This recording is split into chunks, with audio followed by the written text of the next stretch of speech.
This is Ankur Patel, Systems Engineer at Dell Technologies. Today I'm going to show you how to do a batch migration instead of having to do individual extent migrations one at a time. So here is a couple VPLEXs. We're just going to migrate a couple virtual volumes. So we're going to take a look at the extents first. So you can see the source and target volumes I'm going to migrate. So the ones that say used are the source. The ones that I've just claimed are the targets.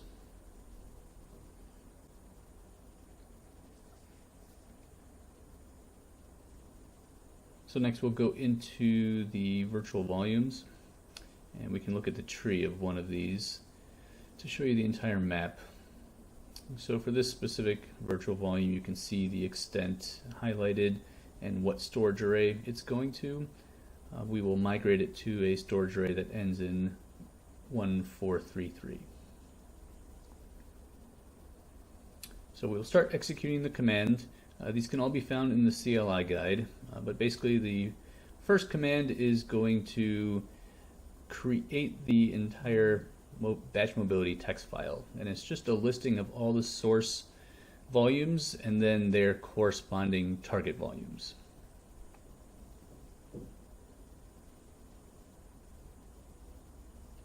If the format of the command is correct, it will tell you that it was completed and the location of that text file.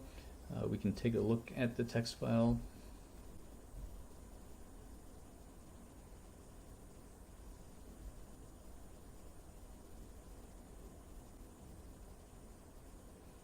And really it's just, again, it's a listing of all these source volumes and their corresponding target volumes. So next we will check the validity of this file, just in case you went and made any manual changes to it. We will make sure that the file and all the commands are still valid. So we can see that the check passed. So now we will go and actually execute the batch mobility job. So we can see the start command, and we entered a transfer size of 128K. This can be changed to the maximum number allowed. So here, if we go into the Mobility Central section of the VPLEX GUI, you can see that the migrations have started. And just like a regular mobility job, we can do different things like pausing migrations. We can resume migrations. And a use case for this is if we want to pause migration during business hours or busy periods and then resume them during lower periods of I/O.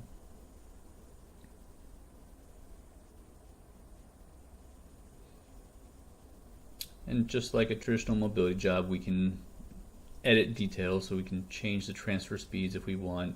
Obviously, we can do this via the CLI as well.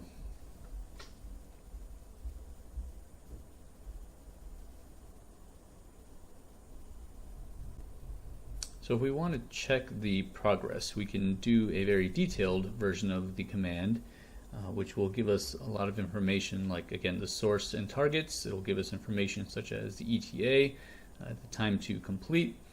It will tell us how many are in progress, how many have completed, things of that sort.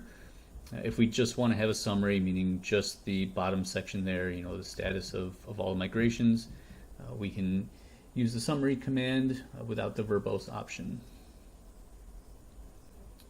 So we'll skip ahead just for the interest of time. Okay, so now all the migrations are completed. You can see commit pending. So right now all the I/O is going to both the source and the target. Once we issue this commit command, it will commit all the migrations, and now you can see the status is committed. Now we are simply running on the new leg. So if we go back into the virtual volume and look at the map, you will see that we are now writing to the new extent. No longer are we writing to the old one. So we see the new serial number of the array we're writing to.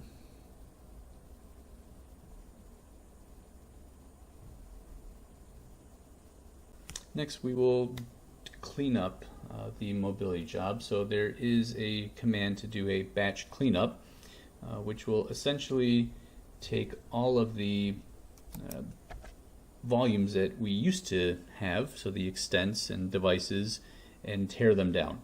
So once we go and do that, you will see that the extents are no longer there. if we go and look at the storage volumes, you'll see that the old volumes are now in an unclaimed state. So the data is still there on those old volumes. You can repurpose them if you want, or you can go to the backend array and delete them. So thank you for your time. That is how you do a batch mobility job.